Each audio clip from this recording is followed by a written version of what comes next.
Hey guys, my name is Don. I am one of the co-owners of Tiny Aquatics, and welcome to our first official YouTube video. About 2 weeks ago, we hosted our first workshop. We had an amazing Aquascaper, Luis Navarro. He actually Aquascaped this UNS 90P right behind me. His workshop was solid. I learned so much from it, and hopefully you guys will too. Just a few clip notes. I did lose like the last 20 minutes of audio during the workshop. But I did make like a cool montage to end it with, just to show him finishing up the tank. In my defense, a lot of my gear was like 10 years old, and I haven't filmed anything in about 3 years. So I'm just glad that I was able to produce anything. And then at clip note B, I'm sorry, Sue from CCAM. I ended up cutting you out of like almost the entire video because, of course, I didn't put a lav mic on you, and so none of your audio showed up, and it didn't work out. I don't hate you. I just wanted to apologize. But yeah, hopefully you guys enjoyed the video. It is well over an hour long. But he gives like so much good information throughout the whole thing. And I'm sorry that I messed up on audio in the last 20 minutes because that was some of his best stuff. We talked about his time with Takashi Amano, and he had like really solid aquascaping like tips and advice at the end as well. But that's more of a reason for you guys to go check him out in person. But yeah, if you guys want us to do more videos like this, just let me know. We're hoping to do more workshops or bring in more guest speakers for you guys in the future. So, enjoy. Thank you for coming. It's a pleasure to be here again in Austin. This is one of the stores that is very close to me because it started during the pandemic, and I was freshly new with CCAM, so I know them since they were tiny, and now they're tiny no more. So thank you so much for coming. And what I'm gonna tell you today is something that I want you to take home and use it. There is a lot of information out there. We've been in business for 45 years, and we are a full-blown lab, and everything we sell and do is always going under research. So you can trust CCAM. You can always call CCAM if you have a question or concerns of any of our products. 888 CCAM, and we will pick up, or you can email support. There will be cards on that table that you can take, and we cover 93 countries in the world. You guys can ask anything, and there is a good chance that we already know the answer because we deal with the entire world pretty much. That being said, we're going to focus on planted aquariums. That's the reason I'm here. And there is one thing that I want to tell you. What we're doing today, it's crazy. Don't do it. Don't ever do it. Those who keep plants, they know that a planted aquarium is quite the investment. It costs a lot of money, especially if you want to go all fancy and get all the fancy gadgets. So always split your works in 3, even more so if you want to aquascape professionally or compete on aquascaping contest. And here's the reason why. If you are to put together everything in one day, there is a good chance that by the 3rd, 4th hour, because you're not used to doing this every day, you're going to get tired and you're going to start just patching things up as you go. So first things first, invest in the equipment. Make sure you have everything you need. Get your aquarium, get your lights, do your research. See what you want to do. Do you want to go high-tech? Do you want to go low-tech? What is it that you want to do? You want to have a long-term tank? You want to have a competition tank? Do your research and get the equipment that you need for that purpose. So in this particular case, we're going to use a high-tech tank. And we're going to use high-intensity light, a CO2 system, and filtration. Then, when you're done with everything you need, your CO2 system, your filter, your light, your aquarium, your stand, then you think about the driftwood, the rocks, whatever it is that you're going to do. Here at Tiny, they have that dojo that you can actually come here with the measurements of your aquarium and walk to those amazing bins in the back where they have wood, driftwood, rocks, whatever, and play with it. Put them together, and that way what you are taking home is going to fit in your aquarium. So you don't have to go with a piece like, oh, dang it, and come back again. Hey, don't fit in my aquarium. Just come and do it right. Go home, brew some tea, some coffee, and sit on it and look at it And the best way to do it, especially for those who are aquascaping professionally or trying to compete, is to have a camera directed dead center to the aquarium. You're going to have to be able to walk back and look from back to front. Our eyes lie all the time. So it's very important for you to take photographs of what you're doing, because what we can see with the eye standing up from here is not the same as when you actually look at it from the side. So the camera doesn't lie. So a camera takes several pictures and look at them. If you have a monitor, look at them on a monitor. If you don't like it, fix it, right? So that's if you want to aquascape on a higher level. When you are satisfied with your hardscape, regardless of the choice, then think about the planting. So that will be the third and last step. And then and only then, start thinking on the plants you're going to use, how many you need, make your calculations, and then go and buy them all at once. If you plant one here, one there, there is a good chance that you're going to end up with a big disaster. High-tech planted aquariums are best put together with as many plants as you can. And the reason why is because nowadays we're using substrates like aquasolum, that they're humate-based and they're really rich in nutrients. And they also change your water chemistry. So in order for us to help the plants jump and adapt quickly, we will have to do many water changes because the water chemistry will fluctuate with the use of these substrates, right? So the first weeks, you're going to have to be on top of it. You need to be doing water changes. There are many indicators that you can use. Can I get the pH indicator? So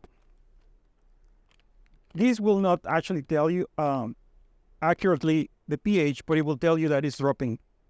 So if you walk by and you see that it's yellow, that means you need to do something about it. The water is getting really acidic. More than likely, your pH is gonna drop even more. So you have to do a water change. Partial water changes at the beginning are really important. The foundation of the aquarium is what really matters because that's what's going to provide the plants to grow properly. Most of the plants nowadays, as you can see in the table, they come from nurseries all over the world. And most of these plants are amphibian plants. And the only reason why they evolved like that is because they come from floating areas. They probably spend 2 to 3 months out of the year in nature, underwater. And in order for them to survive and adapt, they change their foliage. And they adapt to underwater growth. The conditions change radically. Why? Because they want to be on the immersed form. They want to be above the water. Why? Because they have enough UV light to photosynthesize. They have atmospheric CO2, and they can flower and get pollinized by insects. So when we keep them underwater, we're making them extend their survival mode, just to say, for a longer period of time. So the needs doesn't change all that much because plants are very specific on the requirements. And the number one, it's carbon, the backbone of life. So 79% of the plant's need is carbon. And the reason why we use CO2, right? So CO2 is very controversial because when you inject CO2 into the water, it turns into carbonic acid and drops the pH, right? So a lot of people is very afraid of doing this because they have killed fish or they heard horror stories about, oh no, I wipe out the entire tank. And that's when water chemistry comes in. You have to be aware of your water chemistry. We are in Texas. We have really, really hard water. I don't know how many of you guys are using RODI, but you are? All right, well, and there is a good reason why. I was gonna go back to the plants just for that reason. The plants, they usually come from places where they flood. And then the water goes back down and it's over. There are many plants that they come from flooding plains like Mato Grosso or some in West Africa where the water actually doesn't move. It doesn't run. So they completely get covered in silt. The water condition there is very acidic and it's very low oxygen, and they pretty much struggle, but they make it. So all these plants are some of the hardest to keep in aquariums, Eurocalions, Toninas, to name a few. And plants adapt to different environments. And one of the most fascinating ones is Ludwigia inclinata. Does anybody know this plant? Ludwigia inclinata. So originally, back in the 80s, we used to have Ludwigia inclinata green and Ludwigia inclinata red. And they were all coming from South America and available to buy at any store. They were all over the place. I believe it was in the early 2000s when Tropica did a research enjoyment trip to Cuba, and they came across this Ludwigia. And one of the experts spotted the inflorescences and says, wait a minute, this is Ludwigia inclinata. And they collected it. The surprise was that when they went back home and they put it under the proper conditions, CO2, light, and substrate, the plant started changing completely different than the ones we know. So it evolved to grow in hard water, and that's Ludwigia inclinata bar verticillata, and it looks like a star. Unlike the other one that only have, it's more like a Ludwigia reference, if I am to compare it to something. So it's the same species, but it adapted to grow in different conditions. Later, Christelle Castleman, which is anyone who knows plants knows her, I think it was in a trip to El Pantanal, they found yet again the same plant, Ludwigia inclinata var verticillata, but it was completely red in color, and it was nearly impossible to keep in a KH that was over 2. Very demanding, very difficult to keep. So it just tells you, the different conditions that the plant need to thrive. So if you already know that you're not going to be dealing with prepping water, go ahead and select the plants that you know that they're going to grow. Do some research. Otherwise, you're going to kill a lot of plants. Some of them, they don't tolerate the carbonates or bicarbonates in the water we have here, but many do. And we have so many local plants, like not far from here. The San Marcos system, you can find so many plants there. Guadalupe, Comal River. I mean, I've been collecting there since the early 2000s. And every time I come back with plants, even some invasive, like Agrophylla sperm, I'm sure you have seen it before. Even Cryptocorum becketi was there for the longest time. I don't know if it's under control or not, but it was killing the Texas grass. I don't know if you remember that one, but it was a big problem. Wild plants. So that's a little about plant substrates, and then we're going to move to the light. Plants enjoy the sunlight like we all do. These systems, you have to be very careful in how you use them. LED is way too advanced, and many of them generate very large amounts of power. Ideally, on the bottom of your tank, we want to divide them in one third, 2/3, 3/3. So ground covers, middle ground and epiphytic plants, and stem plants on the back, right? So those are the ones that need the light. With 50 par, if you have a reader, it will be more than enough to grow any ground cover out there. For the middle ground, shade plants and all that, they can take up to 100 with no problems, and even more, to be honest with you. And if you really want to have that vibrant colors that you see when you're flipping Instagram, 150 on the top. So get the proper lighting. Again, do your research, and then decide which one you're going to go with. Under lab conditions, plants thrive in probably the ugliest Kelvin temperature, which is in between 55 and 67 Kelvin, 100 Kelvin. So that color is not exactly the prettiest, but it actually grows the plants quite well. And I know many advanced aquascapers that they have that settings when they're prepping the tanks, and they just change it for the photography when the contests come. So it's proven to work, like a charm. If you want to go and look at it in lumens, 20 to 40, 40 to 60, 60 to 80 on the top. And easy does it. I will use anything from 6,700 to 10,000 Kelvin in color temperature. This is about 8,000. So that's light. Then Filtration, very important. A lot of people think that because we have plants in the aquarium is going to be clean, and it does not work like that. A planted aquarium is by far much more dirty than an African cichlid tank. They generate a lot of nitrogenous waste because the plants are always shedding and we're trimming, and you will have to service your filters. I do it every 8 weeks, and I'm always looking at the water circulation. Water circulation in a planted aquarium is very important. And I'm going to bring you guys back to San Marcos or any of the rivers around here. What's the first thing? You notice in these rivers is that you actually have amphibian plants that they will rather be outside of the water, growing continuously underwater. And there is a good reason why.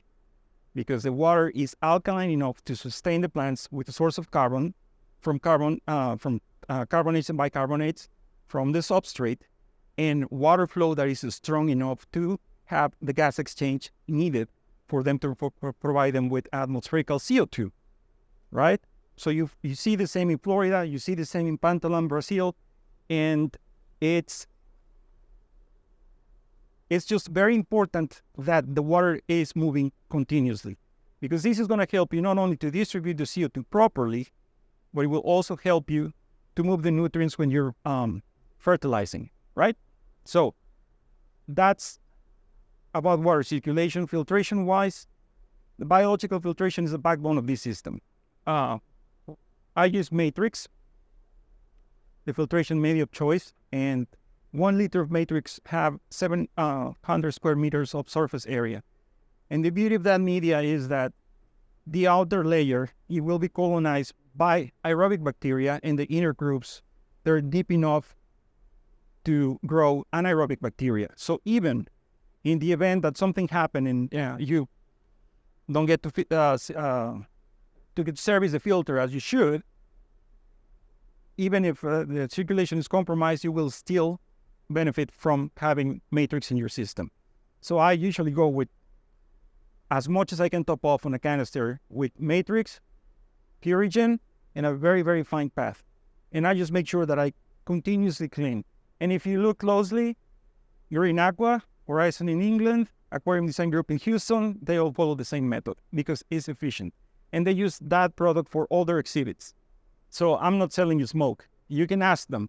They buy this by the pallets. So if you really want to see something different when it comes to bio media, try Matrix. It's going to change your mind. And that's as far as filtration goes. We already talked about the light. Well, CO2 systems. We at SyncID have a bioavailable source of CO2, which is a photosynthetic intermediary, which is Excel. If you want to keep a low-tech tank, you can actually dose it as recommended. It's not an algaecide. I keep hearing this, and now it's worldwide. It's just crazy. It's like, oh yeah, it's good for algae. It's like, no, it's not. But they use it for that for whatever reason, and they overdose it, and that's not what we wanted. It's not the intention of the company to use it for that. So just be careful. Don't overdose your aquariums with that, because it can be dangerous, and you can actually kill your fish. If you use it as directed, you will see the benefits of, keeping the plants happy. And I cannot emphasize enough, circulation, make sure they have a filter big enough that is going to handle the aquarium. If you buy it for the size tank you're working with, it may go by, but sooner than later, you're going to need a little bit more. So always bring it up a notch. You start to get something bigger. I don't know how many of you are fish keepers here, but does anybody here follow Oliver Lucanos? You don't know who he is?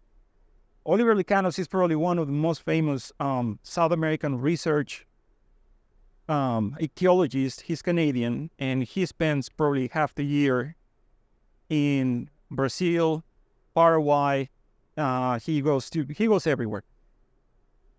And one of the things he always talks about is how strong the water movement is and how important it is for the plants and the fish to have good water circulation. So don't forget that one. Because one of the things you will notice, especially in like aquascaping galleries, is that you will see the diffuser here and the pipes there. And then you go a month and a half after, and then you'll see them on the opposite side. There's a good reason why. Because the water circulation actually, carries the CO2, but when the growth is too much, it will get trapped here. So we have a hot spot here and a weak spot here. So in order for you to have even growth, you have to rotate, or you need a reactor. Any tank bigger than this, I always go with a reactor because the water gets completely saturated. There is no difference in point A than B. It's always the same. So a good CO2 diffuser have to be clean. We have several sizes, and I usually keep 2. I have a 30% bleach water solution, 70% water solution, and every time I do a water change, I swap it. If you notice when they're like clean, you get very teeny tiny bubbles, and they travel better with the water current. If you neglect that and it gets covered with algae, BBA, and whatnot, then you get these big old bubbles, right? And they escape. And that's just money flying out of the tank. So have another one. When you do water change it, and it will always work the same. You will not have that problem ever again. And whenever you see that growth is getting heavier on one side, rotate the pipes. Just keep on switching, and you have nice and even growth. All right, let's get busy. We're going to work with driftwood and rocks today. We're going to use one of the most basic techniques on nature aquarium, which is the 2-to-1 ratio. We're going to divide the tank in 3, so we have 1/3, 2/3, and 3/3. And we're going to make one section smaller than the opposite, and we're going to stay off the center. And the reason why is because in nature aquarium,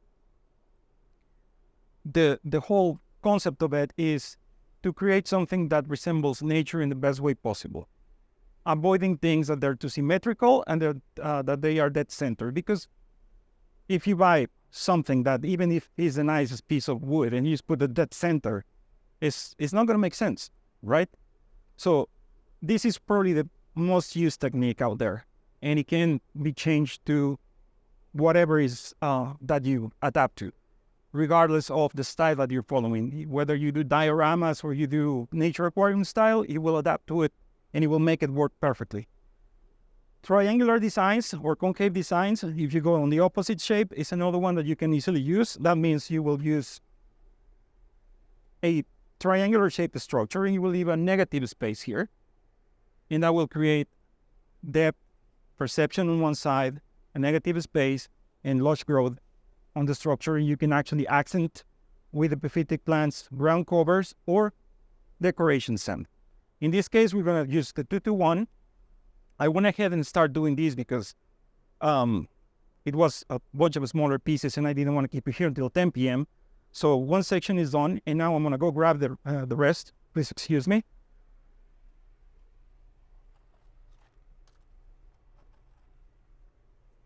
So I went to the warehouse with Dawn and I got some really cool pieces here.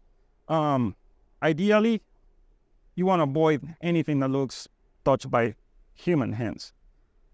I have a Dremel at home and I just, fix all those problems, but this can be easily corrected with a little moss. So we're going to start the opposite side. What we're doing here is making another section, and I want to make sure that I don't block the pipes so the water can circulate just fine. Most of the driftwood is very buoyant. We know that. Some of it, like this, is dense. It's very dense. It's very heavy. So thanks to that, they don't leach as many tannins as others, and that's usually the reason why I always work with this wood on my workshops, because it's probably one of the friendliest to do, and it doesn't have all that fungus that happens when you use azalea or spider wood, or So this one is super friendly. It gets waterlogged very quickly, but still, if you take your time, you can make sure that your water is waterlogged, and then you can use it, when you're aquascaping. If you are to plant on the same day, I recommend otherwise, but A lot of people like to do that. I rather just use a little bit of glue and anchor it with rocks, and that will just take care of it. And when the water logs, it's done. I don't have to worry about it. All right, so I'm gonna put some gloves on because I want to stick my fingers together. And I will use cyanoacrylate in gel form and an accelerator that is gonna help me cure the glue very fast. Now, when you use accelerators, the benefit of doing this is that cyanoacrylate like this can actually be kept together better than we use the liquid and the cotton or the cigarette butt or whatever is that today's people using. But I don't like that because the chemical reaction you get with like the very liquid cyanoacrylate and rocks and wood smokes. And I don't know if anybody have done it before, but it will get to your eyes and it hurts. So that thing is super friendly and it doesn't affect the shrimp or the fish. I've been using it forever and no problems. So every country I go, I look for it and I bring it back in many presentations. Here, there's a company called BSI that sell it in, it's a spray form, but not like this. This I'm loving because I can actually target. I picked this up in Colombia early this year in one of the presentations. One of the guys said, we have it. And I was like, all right, take me there. I'm going to buy some. So that's what we're using today. So I'm going to work from the back. I'm going to look for the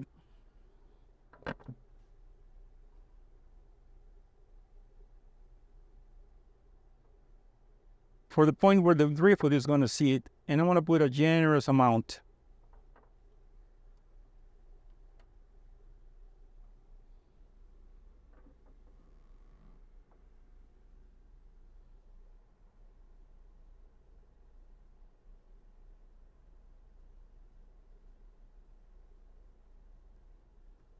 And then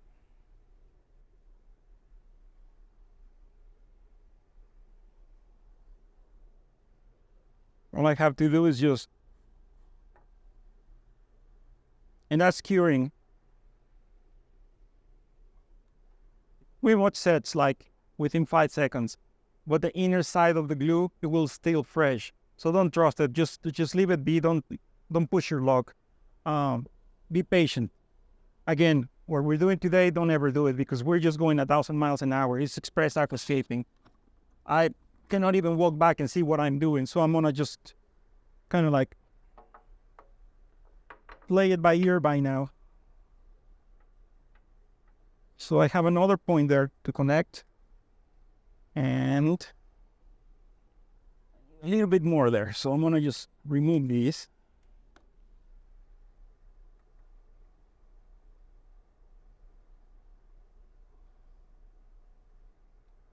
And as you can see, it's quite a bit. Wait.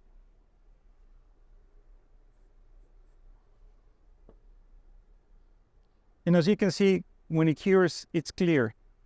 When you use the liquid form and the paper, it gets white, and then you need to be covering with like, you can still do wonders with that. But all I'm saying, this is so easy to use. It's super, super friendly. And you don't have to be wearing masks or whatever. It's like, I know Matthew, I've known Matthew for a while. He's the one who won last year, I think, the LPCL contest. And the week before I was aquascaping in Dubai, he did a demo at the same place. And his work is just amazing. The guy he makes these complex works and so many things are glued together that it's hard to keep up. But he's got to wear a mask because of all the fumes. And they had fans like blowing the air out because they were like smelling that thing. So yeah, no, thank you.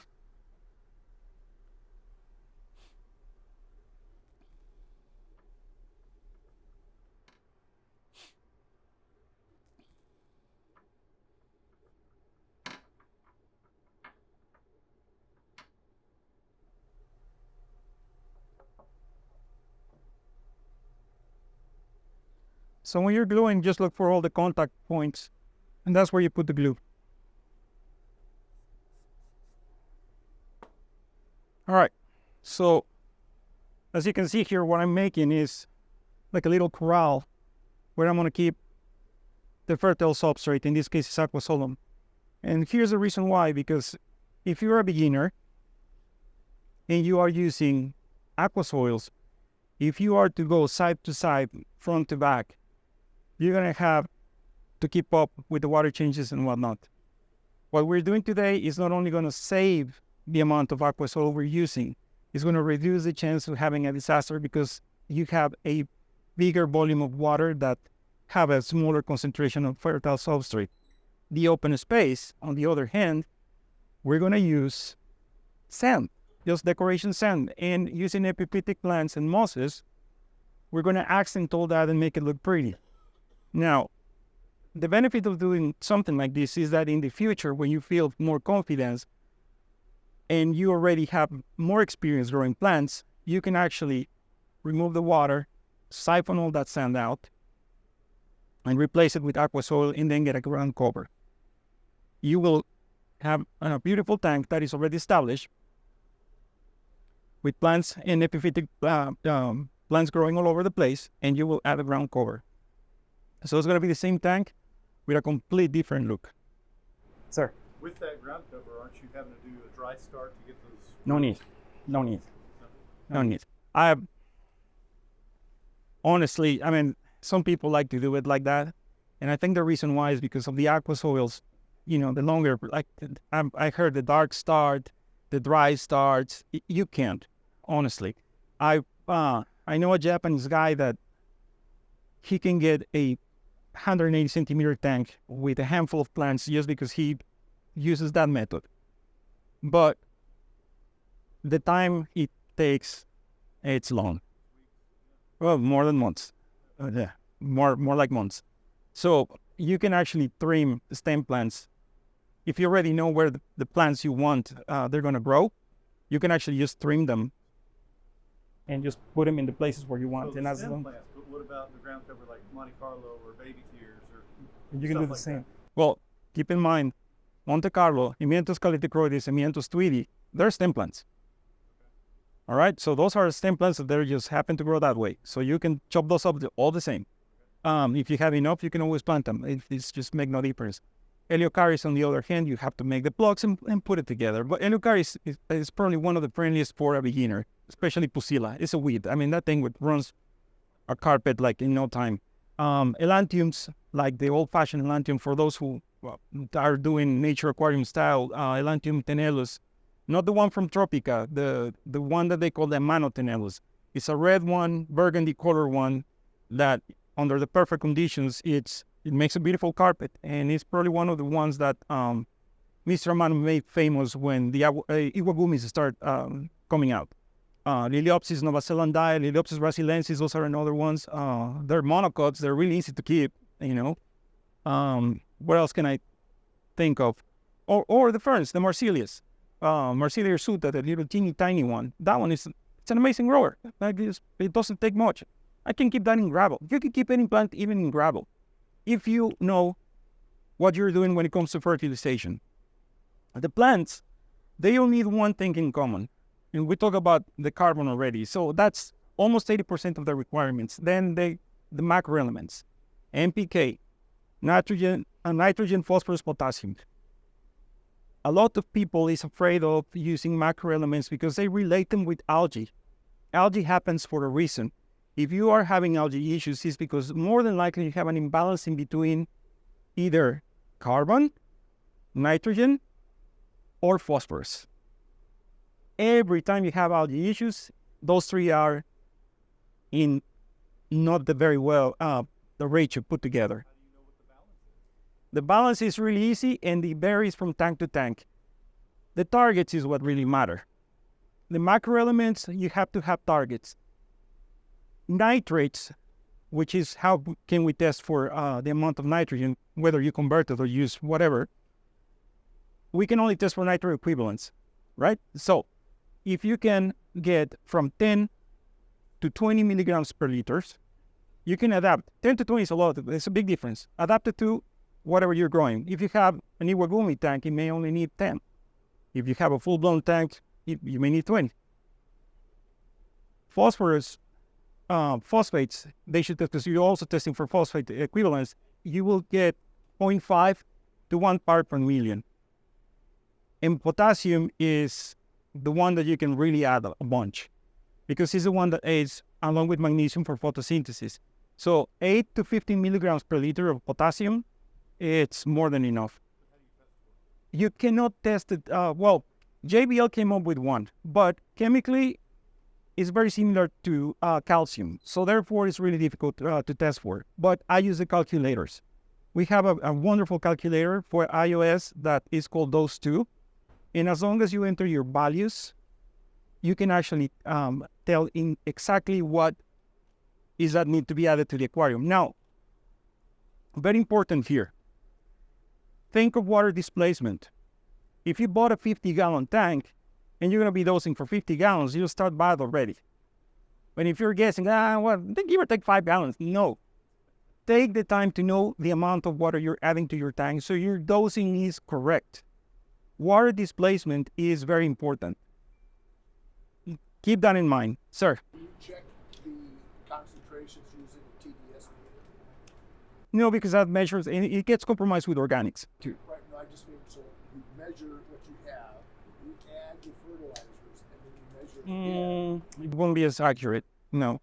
And this is the reason why, especially, for instance, you have several sources of nitrogen, right?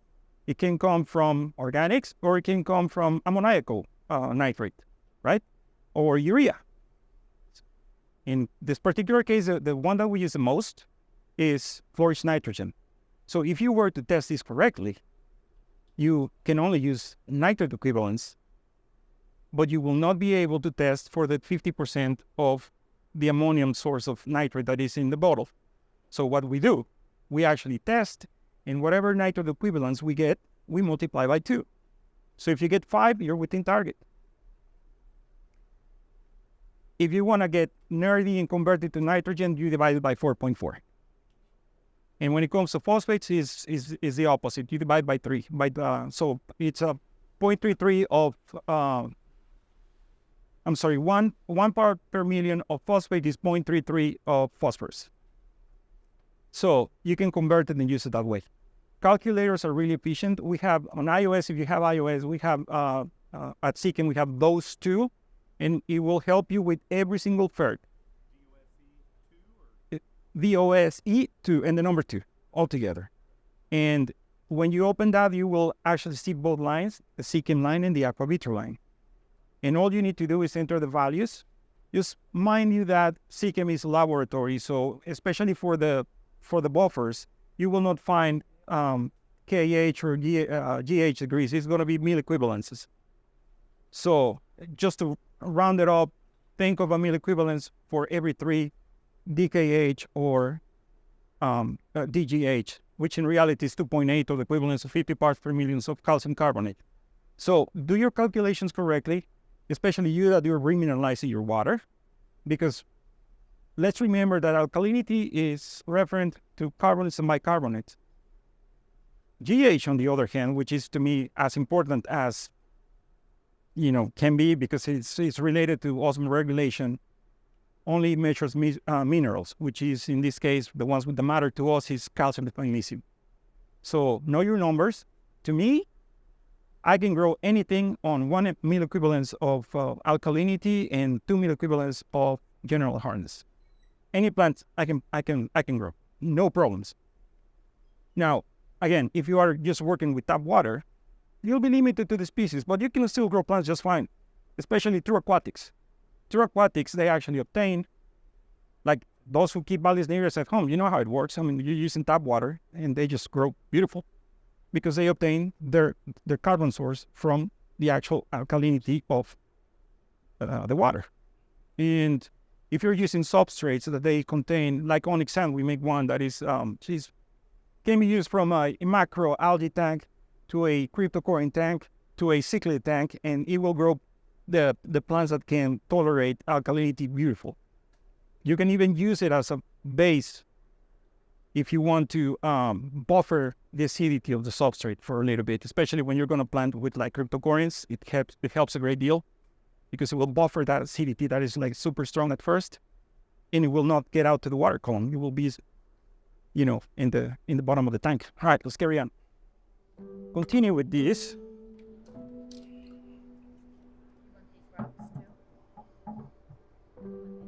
No, no, those. I'm gonna go with this.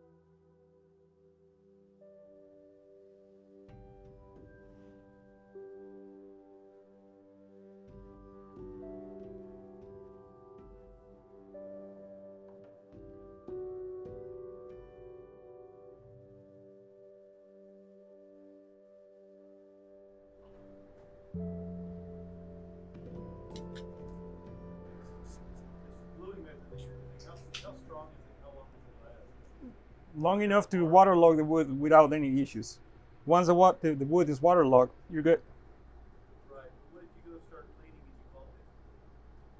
Is it not free? Oh, it happens all the time. Right. It happens all the time. If you dislodge a piece of wood when you're doing maintenance, you can always put it back together. You're gonna have to be fast because cyanocrylate in contact with water will start curing really fast. Your best bet is to use gel and drop the water level. First, don't panic. Don't panic. Drop the water level. Always remember those pictures I told you about? That's when you go back and look at the picture. So when you position your wood, it helps. That's why you take those pictures, so you can actually see what you're doing. So now we have one side and the other. And the whole idea here is to isolate two spaces where we're going to have the aqua soil. Now, what if it comes up to the front? Well, you siphon it out.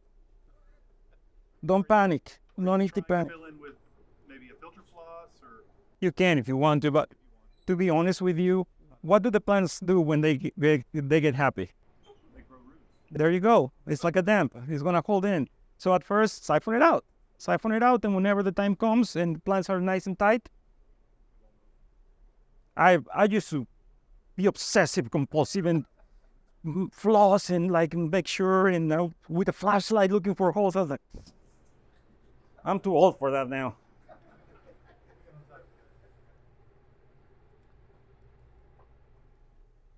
All right.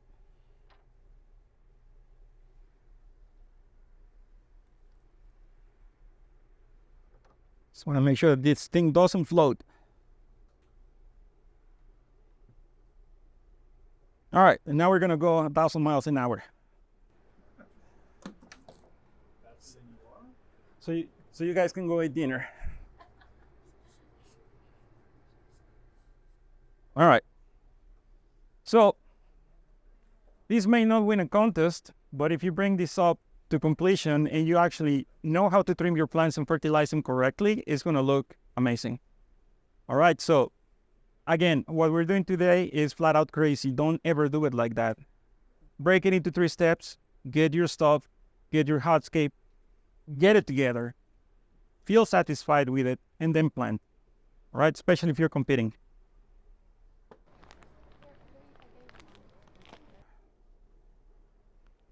All right, so each bag of this is 4 kg, roughly about 8 liters. So far on this side, one was more than enough.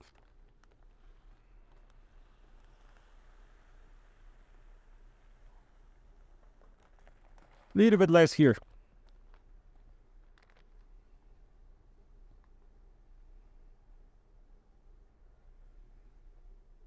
All right, so now, if many came out, that's fine.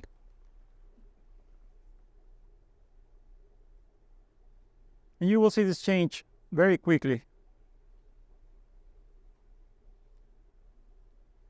And if you don't like the color of this end next week, siphon it out and get a brown one, get a red one, get a blue one for all I care. You can actually change it. You only need a very thin layer, right? And it will also open for a species that traditionally maybe not be kept in a planted tank like some fancy crypto corridoras or something like that. So it's just an easy way to start that is very versatile and can be upgraded to a full-blown planted tank in the future should you want to go that way.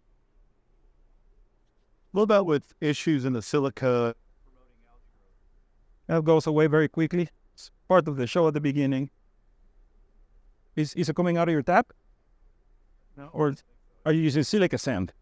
I'm using the sand. I don't know what type of sand it is. Are you using silica sand? No, it's aquascaping sand. I don't know. Does it tell you that it's silica? I don't think this is. But like the one for the pools and all that, it says out loud silica sand. So, yeah. Definitely not that. No play sand, no full sand.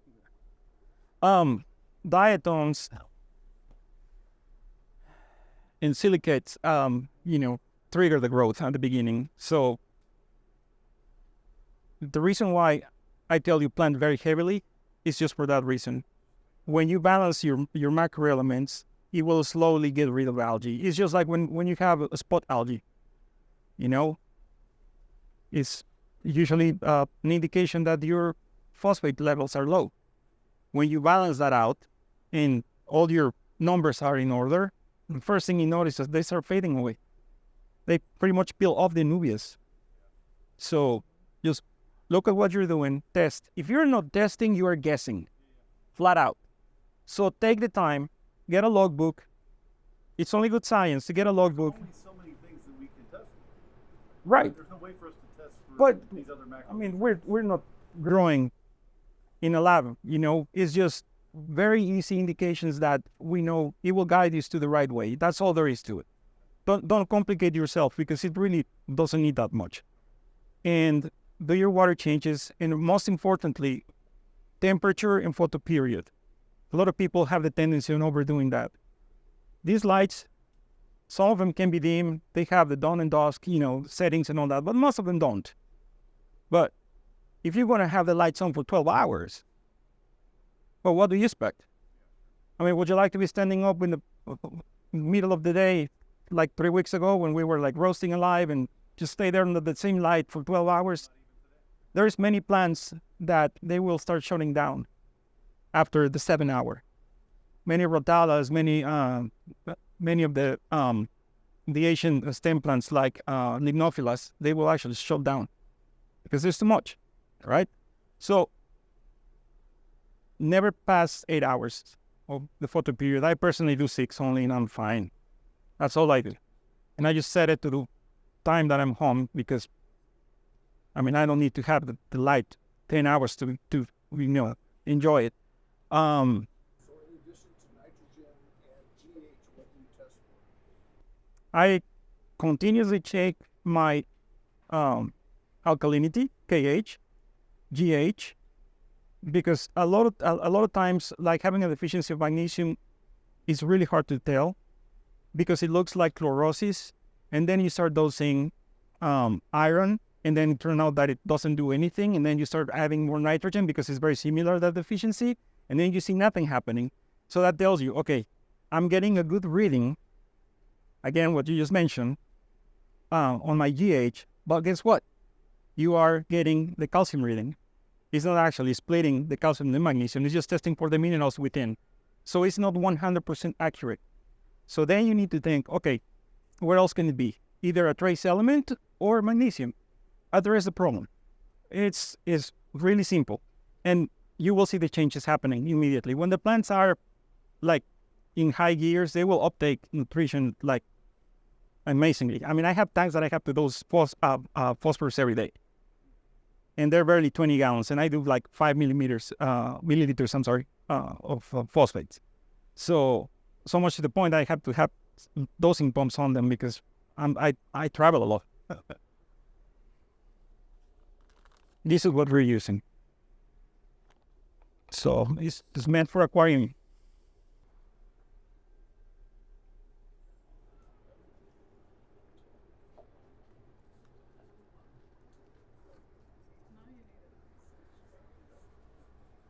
Don't breathe.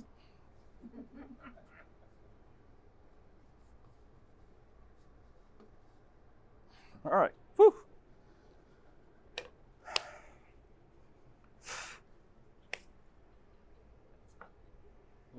You went the wrong way.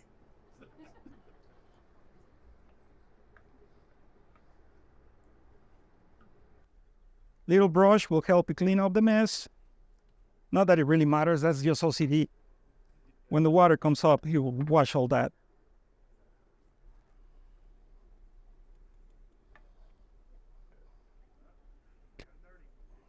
It's fine. See, I'm telling you, this is I need to clean it. No, you don't. One more thing. So now, I'm just going to use some gravel to decorate these open spaces, just to make things look a little bit more natural. Those little accents here and there. And again, all these can be changed, modified. If you don't want it, you don't have to use it. I think it looks cool, so I use it.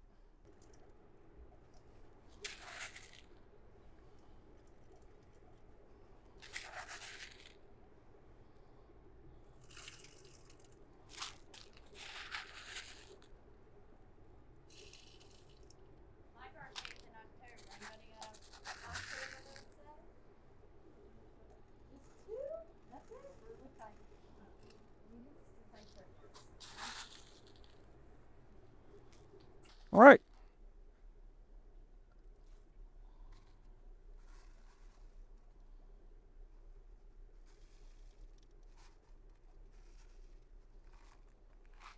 So now we have an extra accent there. And we're ready for planting. What you will need, a good pair of tweezers. We at SyncID can offer multiple tools from 45-degree angles, straight, dull points, fine points, needle points. Use the one that makes you feel better. I'm old school. I use the straight ones, and I don't think I can ever use anything else.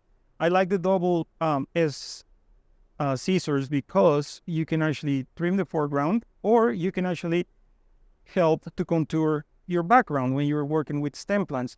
And this is the reason why when we have stems, the growth hormone is always at the tip of the plant. So this is where the plant keeps on growing up, right? So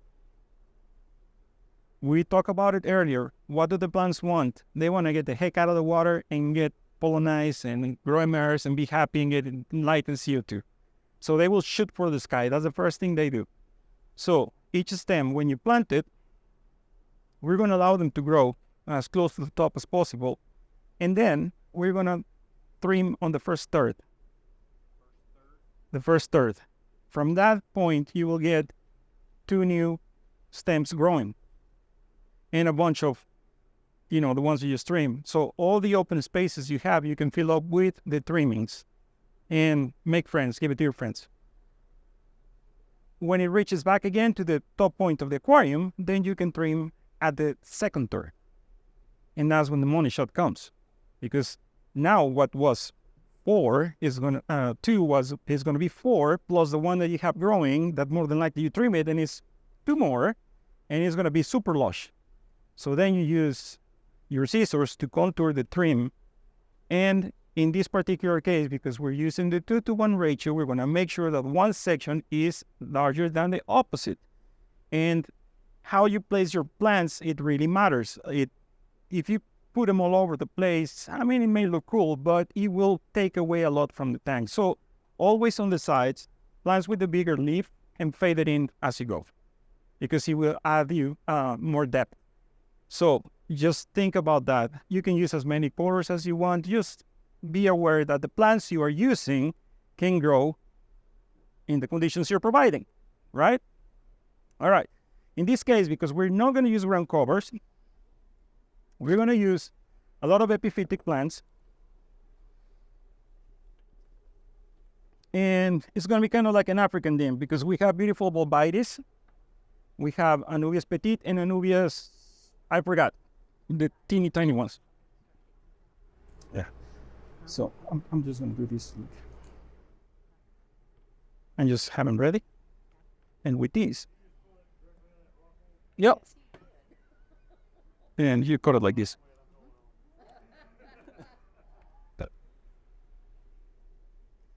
So we have flourish glue. I like this because it comes in 2 little tubes, and you know, the big ones you open it, and once you open it, it only gets about a week or so. So this, if you have an extra one, that's fine. And how does this work again? I work at Seeking. Yeah, there it goes. There it goes. Yeah. Did you bring these plants?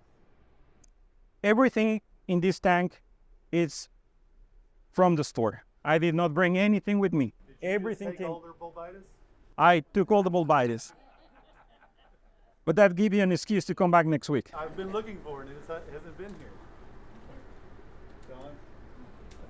Now, Anubias and many other epiphytic plants, look at the rhizomes. It's just very easy for you to just glue them anywhere. Look at the rhizomes. If the rhizome is going that way and your scape is going to be facing this way, don't put it facing back because the plant is going to run to the back and it's going to look all crooked. So always look at the rhizomes and make sure that they're facing towards the front. So when you trim and you make them, they will form nice rosettes. The beauty of using the glue is that you can actually place them on the wood, on the rocks, or on a little pebble and just set them and forget them. They have very, yep. Did you put the glue on the rice? Yeah. Oh, on the roots. On the root system, not on the rhizome, on the root system. Yeah. Yeah, keep them coming. So, just like that. And then I look at my rhizomes where they're going and I just put them together.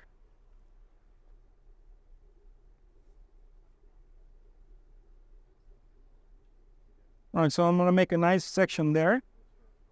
Thank you.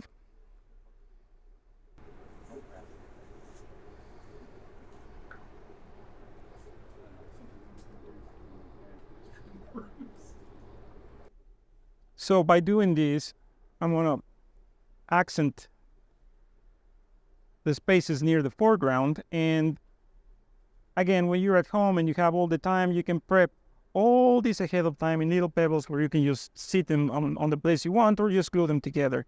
I usually like to have rocks with moss, and I accent or Ricardia. For those who know, Ricardia is probably one of the nicest liverworts out there, and it's really easy to grow. A lot of people have issues with it. I don't know why, because that thing grows in tap water like nothing. And it's a really easy to control plant that resembles a moss, but yet it's not.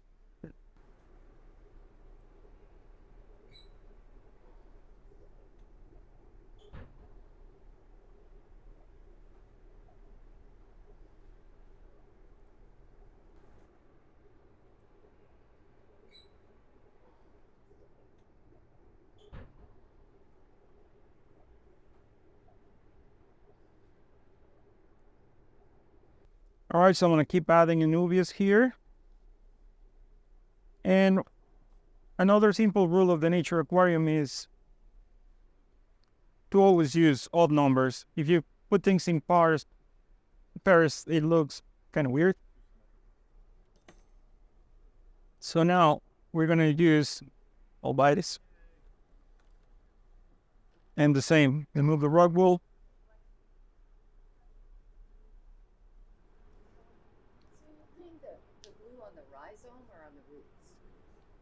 Chain roots. So then I look for any place where I can glue them in. And I like to use a bulbitis, usually covering a little bit of the nubias, so it prevents it from getting like really strong light at the beginning. There is something going on in the world that the more I look at it, it's funny, but apparently there is a virus that is infesting anubias in some of the nurseries, and it only affects the plants on the underwater growth. So when they're growing above the water, they're fine, but underwater they start rotting. They're rotting like in no time. And once you got that bug in your tank, it's over. There's no way of bringing it back.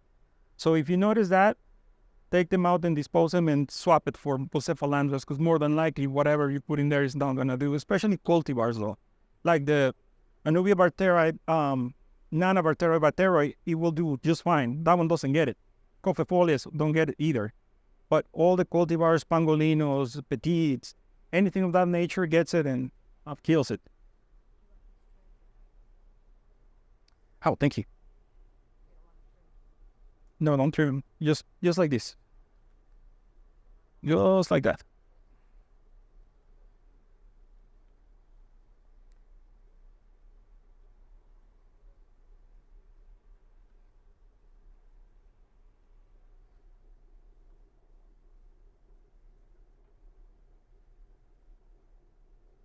So my idea here is to have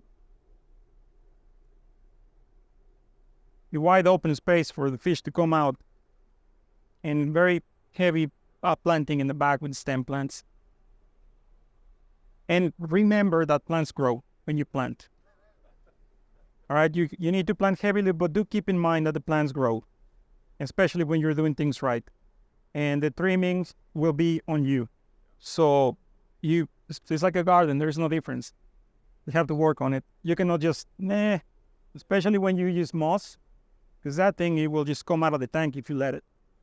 I dislike using moss. It's a beautiful thing when you have the time to be taking 45 minutes of your life to touch it up every time you do a water change, and I just cannot do that anymore. But you like Aquarium? I like Ricardia all the way. Will it kind of infest the tank? Nope. If you don't get it out after trimming, Nope. it won't. So You actually, when it gets happy, it makes this almost like a turtle shell shapes. So you have to deattach it, trim it back again, and make patches or whatever. It just makes me happy thinking about Ricardia. Like the moss, I twitch every time. I was like, yeah, it's horrible.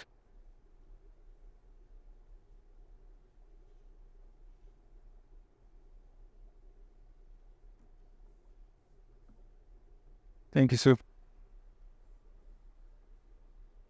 Well, there will be some bobites left. I'm gonna be nice and leave some behind.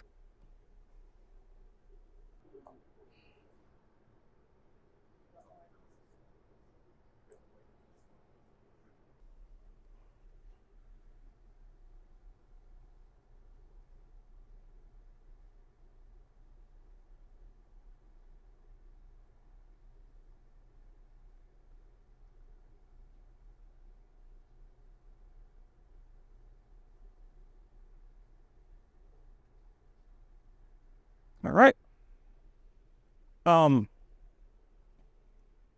Where's Don? Do you want me to use moss, or it's all you, man? You're gonna be doing the cleaning. How much? It's just saying. You can get Ricardo and touch it up later. All right, so